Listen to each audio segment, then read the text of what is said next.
The Road to Autonomy is presented by the Road to Autonomy Index. The Road to Autonomy Index is a rules-based equity benchmark index that measures the performance of a basket of global companies that are involved in the development and commercialization of autonomy. Institutional investors and fund managers are watching megatrends that are shaping investment opportunities today. These megatrends are creating thematic investment ideas and opportunities for forward-thinking investors. We believe that one of the biggest megatrends today is autonomy. That's why we created the Road to Autonomy Index, the world's first and only pure-play index to track the thematic investment opportunity in autonomy. Follow the Road to Autonomy Index on your favorite finance app by simply typing in the ticker Autonomy. To learn more about the Road to Autonomy Index, visit roadtoautonomy.com/index. Hello and welcome to the Road to Autonomy. I'm your host, Grayson Brulte. On today's episode, we're absolutely honored to welcome Vic Shao, President, BP Pulse Fleet. Vic, welcome to the podcast. Thanks for having me, Grayson. Pleasure to be here. Excited to have you here because BP's leading the way on electric vehicle fleet charging. You're taking a leadership position, and you're not just talking, you're actually doing. So thank you for that. Vic, what is BP's electric vehicle fleet charging strategy? Sure. Well, I think it's helpful to take a step back and just provide some context and background on the conversation and where fleet has been. It's 2023, it's approaching fall, and there's certainly been a lot of coverage in the news cycle about EVs. But when it comes to fleet, it's still very much still in the early stages of adoption. I mean, consumers are starting to get it. For fleet operators, it's an economic equation. So it's about the total cost of ownership. It is about the total cost of fuel. And if you think about it, when we started back in 2018 as Ampli, and then Ampli was later acquired by BP Pulse, we were trying to do a few things after having spoken to fleet operators across the country, several hundred fleet operators now that we have been working with over the past 6 years. But the problem set boils down to three main categories. The first is the uncertain cost of the fuel. With diesel gasoline, it's up or down, let's say 25% in a given year. With electricity as a fuel, it's more like 400% in a single day, depending on time of use pricing, depends on demand charges, the fact that there are a couple of thousand utilities across the country, each with their own tariff structures and time of use schedules. I mean, after a while, if you're not too careful, your head explodes. I mean, you can't comprehend the complexity coming from diesel, gasoline to electric. So that's the first area of concern for a fleet operator, given that fuel is the second highest cost operational expense right after driver labor. They really need to grasp it if they are to scale it up, right? The second area of issue is that it is still early days. There are still a lot of compatibility issues between the OEMs, between the chargers. There is supposed to be a standard like CCS, right? Before NACS came about, CCS was it. But CCS is still sort of a suggestion. It's really not a standard. I mean, a lot of the OEMs implement it differently, slightly different. And I'll just give you a quick example. I mean, we've noticed very early on that on one OEM trucks, when you turn it off, the state of charge just remains the same. Whatever it was before you turn it off, it still continues to be the case. But another OEM, when you switch off the truck, all of a sudden, state of charge go to zero. It reports as zero. If you're using that electric truck in a mission critical operational setting, if the state of charge becomes zero, I mean, all kinds of alarms need to go off, right? I mean, you need to get it charged. If you don't, then it's not going to be available the next morning, all that kind of stuff. So just imagine if you are a typical fleet operator and you have a mixed set of OEMs in your yard, mixed chargers perhaps, and you're having to deal with all of these nuances. I mean, you just can't possibly do it, right? So the second area is just the operational aspect of having different hardware set that you're trying to manage. And then the third issue is that, like a 5-minute fuel up with the electric, especially on the heavier duty vehicles, buses, trucks, and so forth, the charging cycle is more like an hour or two. So again, if you're using this vehicle as a revenue generating mission critical asset, you need to fold that into your daily workflow, scheduling that charging event. Because if you don't and you just let it happen by happenstance, then it's not going to be reliable. It's not going to be filled up when you need it. And so all three of these categories are kind of software related. I mean, you need to have software enabled and driving and automating all of these processes in order to get that 99.99% reliability. I mean, I'm answering probably a few of your questions, perhaps. The original thought behind starting the company and also BP Pulse's strategy when it comes to fleet. This, I guess if I can sum it up, is to say that we're trying to make this as close to a diesel or gasoline experience as possible and to make it as mission critical and reliable as possible. If you look at a company that does delivery services, very large companies are publicly traded, or you have the independent contractors there, they depend on uptime. They have to know that the truck has to leave at a certain time and it has to go because the way that their sorting centers work. Reliability to me is twofold, and you highlight it. It's software. The gentleman, the dispatcher, has to know that the truck is available to go, has to know the state of the charge in real time, and then the hardware infrastructure has to be reliable. I own an EV, and sometimes I go to it's not a fleet, but I go there and it's broken, and you're on a road trip. And then the one that's working, you have to wait in line, and I have a 9-year-old trying to explain that there's a 6-car wait to charge on your way to Disney World is not a fun thing when they want to go see Mickey Mouse. Is that one of the issues that BP is trying to solve with the software and hardware with the reliability? So when your BP Pulse customers enroll, say, and you're charging as a service, they know the software is going to work, they're going to get accurate data, and the infrastructure is going to work. So when they go to plug the vehicle in, whether Class 6 or traditional van, it's going to work because of the BP seal on it? You got it exactly right. So let me break down that problem statement into several components. In a private setting, like the work that we're undergoing with Hertz, they are renting out EVs at airports and city centers and whatnot. And the need there is to be able to turn that vehicle around as quickly as possible from the point that vehicle is dropped off until it's charged up and then ready again for the next rental customer.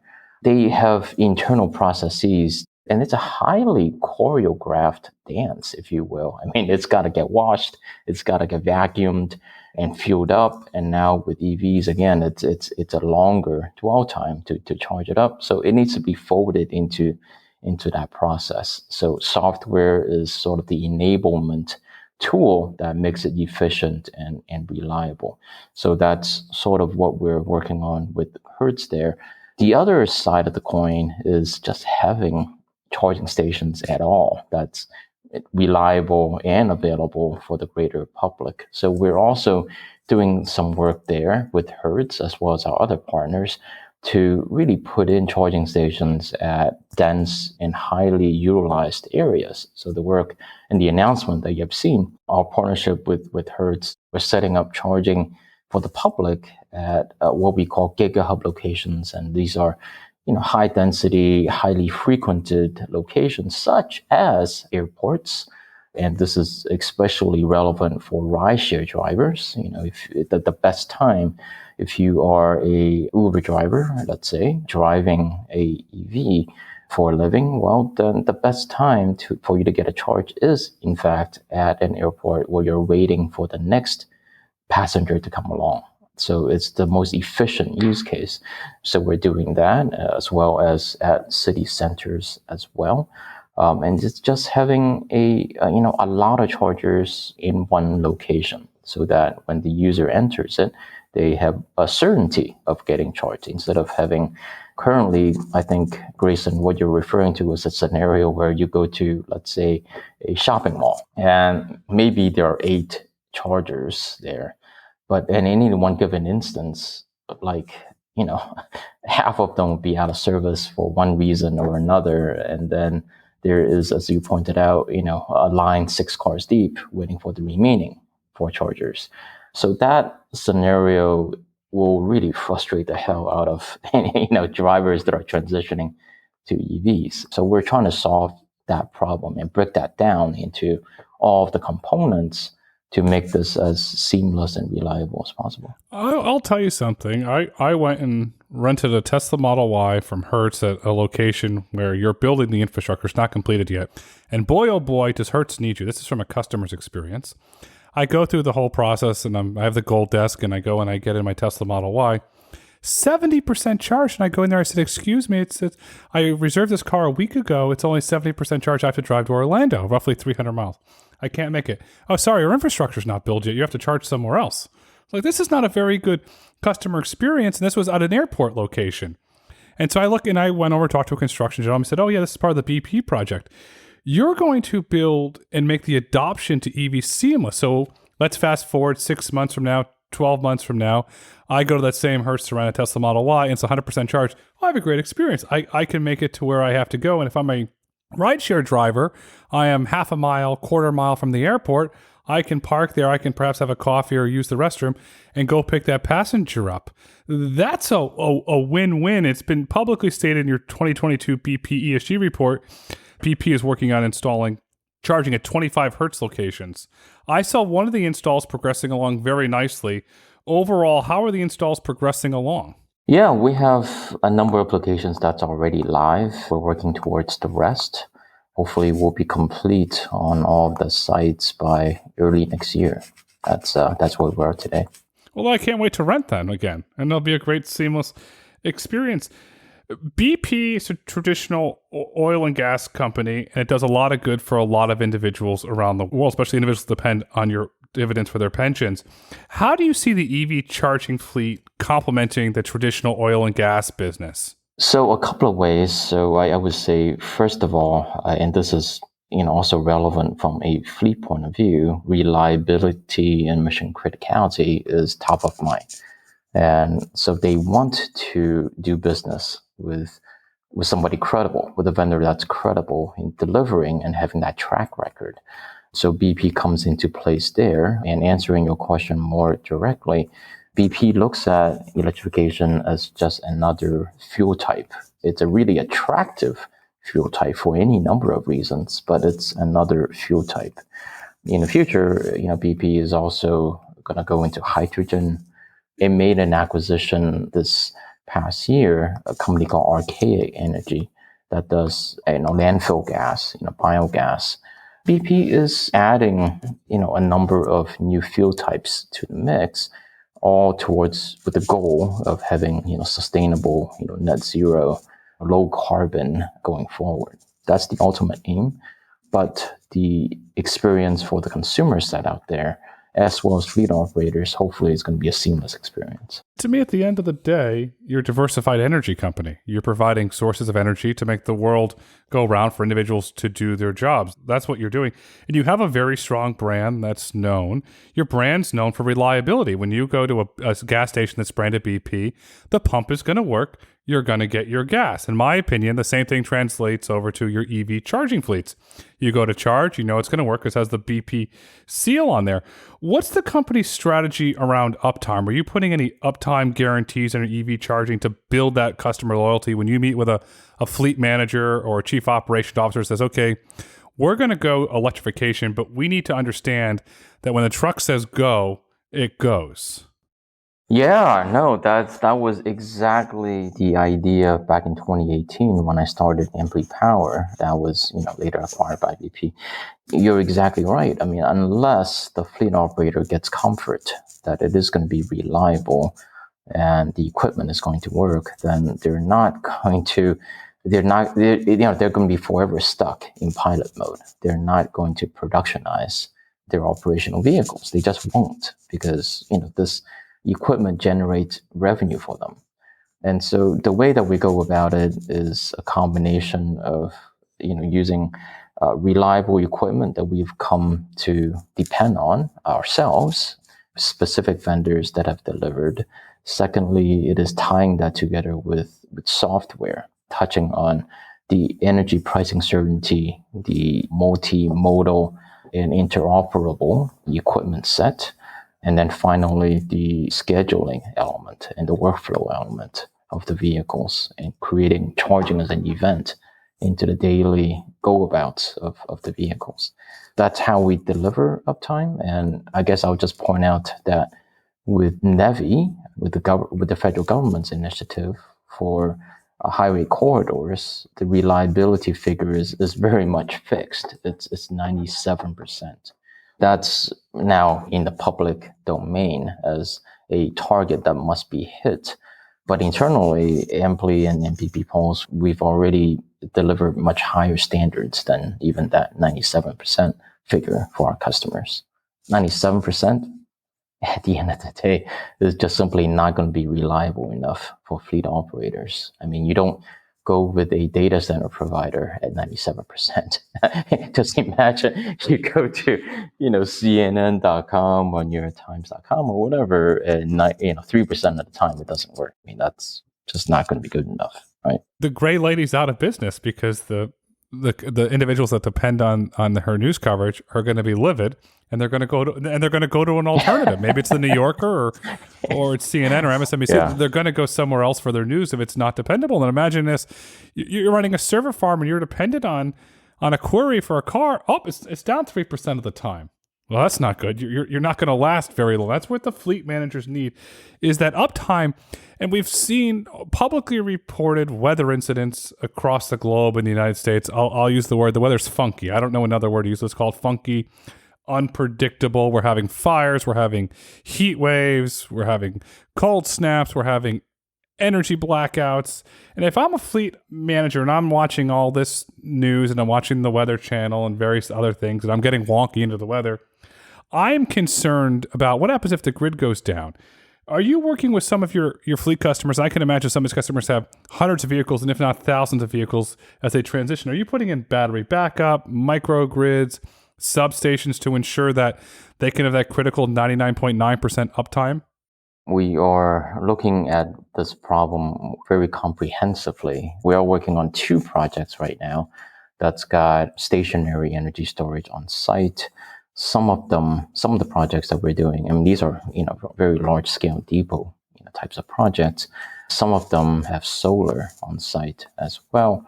But you're right. I mean, resiliency is a hot topic and it's a necessary component as we transition to electric. But at the same time, I will point out that fossil fuel has the same problem. When there's a hurricane that blows through, I mean, if the pumps at the gas stations go down, well, you're not getting gasoline either. Resiliency is a necessary topic, and it goes across all fuel types, I think. How are fleet managers and corporations approaching this shift to electric vehicles for their fleets? Are they saying, okay, we're going to start with 10% of our fleet, 20% of our fleet, and ease into it? Or are they starting with certain classes of vehicles? Or how are these fleet managers that you're interacting with starting that transition to electrification? Yeah, it's very much bottom line driven.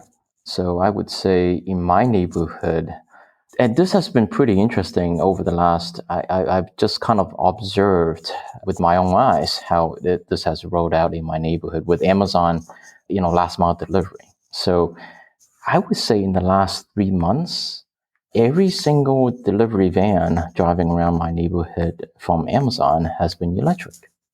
They've just simply cut over. That is pretty recent. It's just in the last couple of months, I would say. But I've seen over the last several years that progressively the number of vans that I see being electric has been incrementally, creeping up. Answering your question, more broadly, I think other fleets have to realize and see the same outcomes for themselves. Amazon didn't decide to go 100% electric in the same week. Just flip the switch and everything is electric. No, I mean they're not going to do that. No fleet that I work with would do that. They have to do it slowly, incrementally, kind of depot by depot, seeing the results, and then and then doing more. So there are certainly fleets that's on that journey with us. Hertz is a very obvious one, and there are a lot of others that we haven't announced yet that we're seeing, kind of going through that journey. There are going to be laggards. There are going to be fleets that are slower to adopt. There are going to be fleets that are small fleets, 5 trucks here, 3 trucks there, or they don't have the financial wherewithal. They don't have the resources, if you're operating 5 trucks, let's say, if even one of them is down, then your business could be in trouble. So there's that element as well. But I would say, without fail, the folks that are going through this journey with us, all the fleet customers of ours, without fail, I mean, every single one of them is doing more, and they are liking the outcome, and they will incrementally convert their fleet to electric. Especially when they start to see the economics. Hertz recently came out very publicly in a public filing saying that they save 50% in their maintenance cost already. And they're very excited about it, and Wall Street roared. And the Hertz stock went up on that. So that's really good. I own an EV. I could tell you just from, I mean, it's not a fleet, but from the money that I've saved from a maintenance perspective, from an oil change, it's been astronomical. And I can just imagine you apply that out to a fleet, you're going to save tens of thousands, if not hundreds of thousands, depending on the size of your fleet. To electrify a fleet of 100 vehicles, 1,000 vehicles, it's very expensive. But BP, you have a solution. You have the BP's charging as a service model. Could you talk about that model, please, and how the economics work? I'm a solar, and I've been in clean tech for 15 years. So I come from solar and energy storage prior to starting Amply in 2018. The way that we go about it in other adjacent tech is with solar these days, you hire a developer and you pay them a annual rate, PPA agreements. You put in a PPA agreement and you're paying for the solar energy by the number of kilowatt hours actually produced. So you contract on a cents per kilowatt hour for a multi-year duration. You don't even worry about like what brand of solar panels you're getting or what brand of solar inverters that's getting installed. You're just simply looking for the outcome. And by the way, if the vendor fails to deliver that kilowatt hour, and you would put into the agreement a liquidated damages clause. If they fail to deliver the outcome, well, then they owe you damages. So that's sort of what I'm used to coming into charging. I think ultimately, though, it's the same thing will happen in the charging space as it did for solar, which is charging as a service, right? So you set up an agreement based on the outcome, based on what you're paying for the energy, actual energy, kilowatt hours that's going to the vehicle battery, rather than how much is it for that brand of a charger, and how much does it cost to do the installation for that charger. I mean, the end user shouldn't have to worry about any of that, is my view. So that's charging the service. It's really there is a strong resemblance to a solar PPA. It's outcome based. It's not hardware specific. It's agnostic to the charger. It's agnostic to all the construction cost. You're just paying for the outcome as a customer.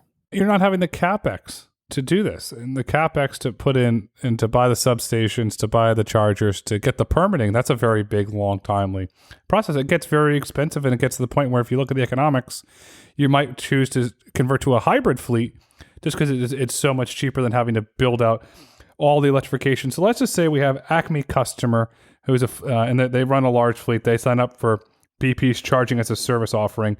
Are they locked into hardware for a certain period of time, or can the hardware change based on these? So let's just say, okay, Vic, we sign up on day one. We've got 50. Hey, business is booming. We're going to up our fleet to 150, 200 vehicles. What does that look like as they grow on their electrification journey? That's really an important element of why you would sign up for, as a customer, sign up for charging as a service, is that we build in upgrade paths during the contract term. We recognize that this is early days. The equipment will go out of fashion or get outdated over time. I mean, I guess a case in point of that would be all of a sudden, in a span of a few weeks, 7 OEMs sign up for Tesla's NACS adapter, right? So all of a sudden, the expectation in the industry is that the chargers have to have a Tesla NACS plug. Again, if you are an end customer trying to buy and install the stuff for yourself, you have no idea what just happened and how you're going to fix this and change it.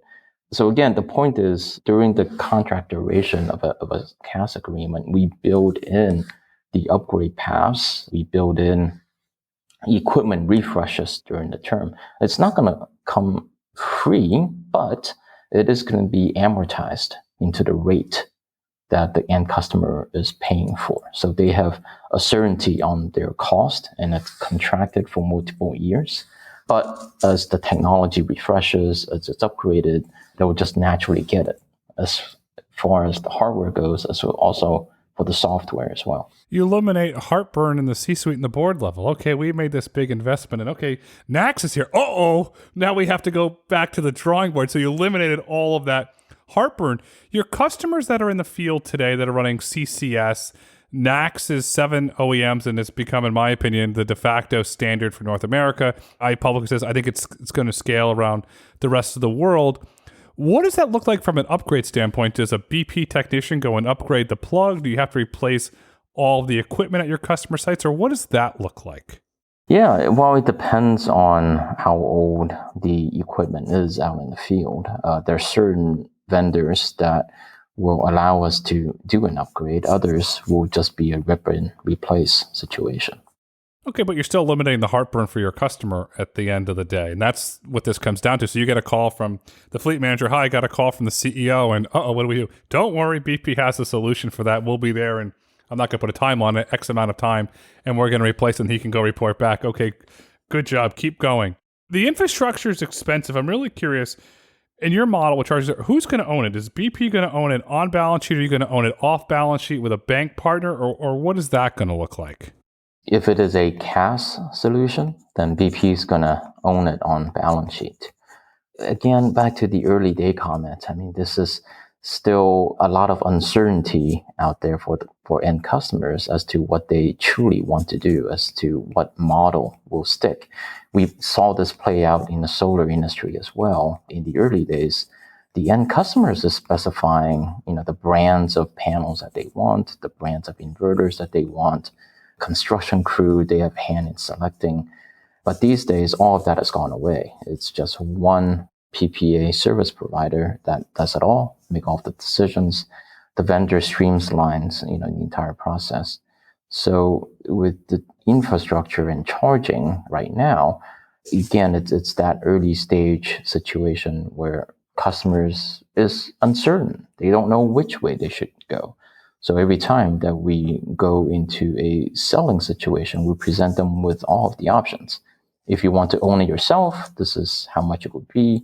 If you want us to provide it as a service, then this is the cents per kilowatt hour that you would be paying. So we present all of the options. I mean, I have a strong belief that ultimately it's going to go the same way as solar, and charging the service is going to stick. And how long generally are those contracts? Are they long-term contracts? Are they flexible? What is the general term of one of those contracts? So the longest contract that we have in place is with Anaheim Transit in Southern California. So we have a 20 years charging the service agreement with Anaheim in place. It's to match the contract cadence of a solar PPA contract that they're constructing at the same time. So, it benefits them for the two contract terms to align. We have contracts in place that's 10 years, 5 years, 3 years. It just depends on what the customer is comfortable with.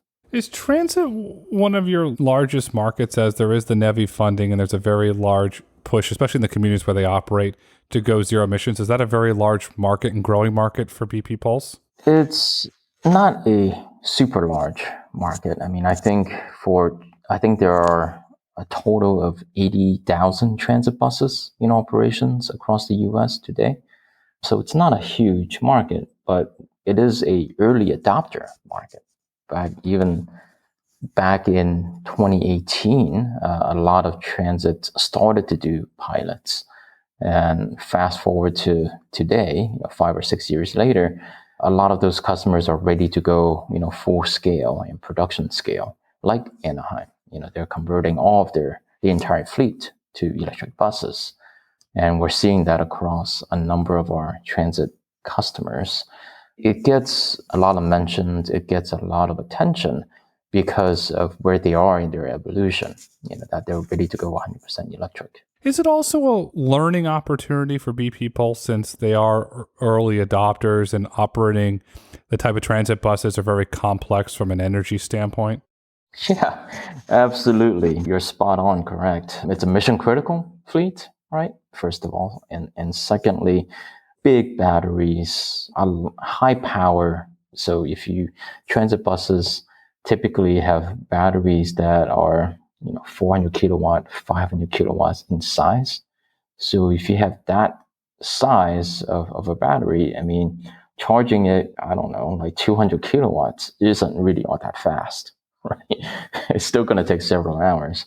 Yes, you're absolutely right, Grayson. I mean, we cut our teeth all throughout the last 5, 6 years on getting it right for transit and what it takes to get a customer to 100% electric, what it takes to get a customer to reliable operation, mission critical operation. And you're right. And we're carrying those lessons to now customers that are slower to segments that have been slower to adopt, but are now heading in straight into it. We're doing projects at ports, for example, and operating another class of mission critical assets. Hertz, absolutely, very much mission critical and central to their business. A lot of the lessons, though, I mean, as you pointed out, Grayson, started in the transit space. I've been studying the economics of ports. It started during the pandemic, and I became absolutely fascinated. So I started studying shipping patterns. And if you look at the port of Long Beach, San Pedro, in Los Angeles, a lot of that cargo comes in, and then it goes on truck out to the Fontana, the Inland Empire, and then from there it gets on rail and distributed around the country. And I started speaking to a lot of the truck operators, the JB Hunts of the world that operate in that market and Union Pacifics. And there's a lot of research, I'll say, being done, looking into the economics, the feasibility of running Class A trucks from the port of Long Beach, San Pedro to the Inland Empire in Fontana. Is that something that you would electrify both ends, hypothetically? So let's just say you have Acme Trucking Company, so Depot A, and then port electrification on both ends, and they can run those fully electric? Yeah, absolutely. So a lot to talk about when it comes to ports. So first of all, the low-hanging fruit is drayage, as you pointed out. It's those short 50-mile runs from the ports to a warehouse, in Fontana. And it's the same route every single day, 6 days a week. So that's a prime opportunity for first adoption. Still, what is unknown, though, however, even in that scenario, and it's being piloted and trialed right now, is, what is the battery size needs to be when it is a full load versus an empty load? What happens when it's really hot outside versus really cold? Cabin heating and cooling, in other words. I mean, how much does that take up on the battery capacity? So it's those types of things that are still being trialed right now. But the ports have mandated by 2035, everything has to be electric. So there is a deadline in place, and those trials are being taken very seriously. So that's point one. Point two is that while there are certainly some big players, logistics players, most of the traffic going in and out of the ports are small time, mom and dad types of, 1 to 5 trucks, type of operators.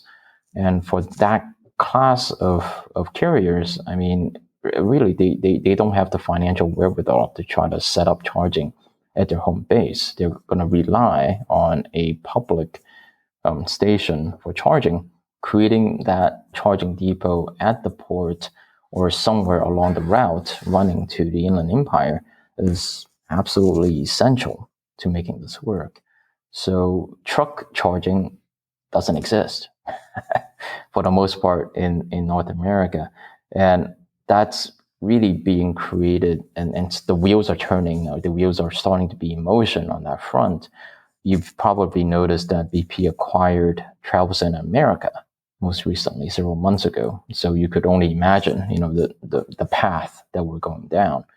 So still trucking and drayage, very, very early days, much probably in its infancy still. we see the deadline that's approaching, and we just got to get there. I'll give a shout out to Dean Bush on the Travel Centers team. I've known Dean for a long time. And I look at your footprint for Travel Centers of America, and I overlap it with freight corridors. I said, okay, you're very well positioned. And the one that you've been very public, and Dean shared a lot of stuff on LinkedIn about, is the Ontario one. Well, right in the heart of the Inland Empire, right by the airport, is where you're really starting. Very strategic on BP's part of how you're rolling this out. In a September 2022 report from Credit Suisse, analysts stated the following about BP, and I quote, EV charging is a priority growth area for BP, Shell, and Total Energies and their transition strategies. BP targets 100,000 charge points by 2030, end quote. It's been roughly a year since that report came out. Is BP on target to have 100,000 charging points online by 2030? We are, and we're probably likely going to overshoot it. Bernard Looney, every time that he comes on an earnings call, the progress on the Pulse division, electrification division, is always on the top of his mind. I think this last time, it was several weeks ago, on the earnings call, one of the first statements coming out of his mouth was, something to the effect, we doubled our kilowatt hours dispensed since the last period. He's very proud of that. It's electrification is top of mind for him. You also pointed out that we think ahead on where we deploy, on what segment we deploy, on how we create a scenario for the Inland Empire and drayage and ports. We try to really plan it all out ahead of time. And finally, you also noticed that from beginning of the year, we made that White House announcement, $1 billion committed to EV infrastructure by 2030. And I think in that announcement, it was lumped together with Hertz, and all of the gigahubs that we're building together with Hertz. But I think the announcement is more and beyond that. It's a lot of different partners, but the commitment is in the billions. BP is taking this very seriously. You're not just committed. Anybody could put out a press release, but you're putting shovels in the ground and you're doing. That to me is the highlight there. You're not just the press release company, you're the doing company. Vic, in your opinion, what is the future of electric vehicle charging for fleets? Boy, that's a broad question. If we are doing it right, I think what should naturally happen is that you'll just hear less about it in the news. If we're doing it right, if we're doing our job, it just works. So why should you even bother reporting it? That's the outcome that I'm looking for. It should be as simple and straightforward as going to a filling station. In 5 minutes, you're in and out, and it shouldn't be any different on electric. It just works. It's simple. If you're not reading about it, you're not hearing about it, it just works. You don't read about a gas station. You go there and you know it's going to work, and the same thing's going to happen at a BP Pulse fleet charging. It's just going to work, and you're not going to hear about it. You'll hear about rave reviews from your CEO on the earnings call about how many kilowatts are the expansion. That's very positive, but you're not going to hear it from a consumer fleet manager complaining because very simply, as you said, it just works. As we look to wrap up this insightful conversation, what would you like our listeners to take away with them today? A couple of things I would say is that electric is not a green movement. It is, but it's really an economic movement. It's just simply a fact that operators it's going to cost vehicle operators, fleet operators less to run a fleet of electric trucks or buses or cars than it is, gasoline. And that's why it's going to adopt. Yes, it's also for sustainability reasons, but most importantly, it's going to be for an economic reason. That's really, I think, the top takeaway I like your listeners to take away from this conversation is that, and because it is an economic movement, it is going to adopt. Fleet operators are always bottom line driven people, and they're going to adopt because it's cheaper. You have the famous quote from James Carville, the political analyst, it's the economy, stupid. And that's really, that's what it comes down to. Yeah, that's it. And thank you for highlighting the economics of EVs, because electric vehicles will scale because of the economics. Electric vehicles will scale because of the economics. The future is bright. The future is autonomous. The future is BP's charging as a service. Vic, thank you so much for coming on the road to autonomy today. Thanks for having me, Grayson. It's been a pleasure. If you've enjoyed listening, please kindly rate, review, and subscribe on your favorite podcast platform. Want to get in touch? Follow us on Twitter, Instagram, and YouTube at Road to Autonomy, or email podcast@roadtoautonomy.com. The Road to Autonomy podcast is produced by the Road to Autonomy LLC. The views and opinions expressed on the Road to Autonomy podcast do not necessarily reflect those views of the Road to Autonomy, its subsidiaries, its shareholders, directors, investors, or partners. The content discussed on this podcast is for informational purposes only. It should not be taken as legal, investment, tax, or business advice. Nothing is a recommendation that you purchase, sell, or hold any security or other investment, or that you pursue any investment style or strategy. The content of this podcast is presented on an as-is basis with no warranties, express or implied, of any kind. Financial mentions about companies in the Road to Autonomy Index and discussions about the Road to Autonomy Indexes are for informational purposes only and should not be relied upon when making any investment decision. Furthermore, an inclusion of security within the Road to Autonomy Index is not a recommendation by the Road to Autonomy Indices LLC to buy, sell, or hold that such security, nor is it considered to be investment advice.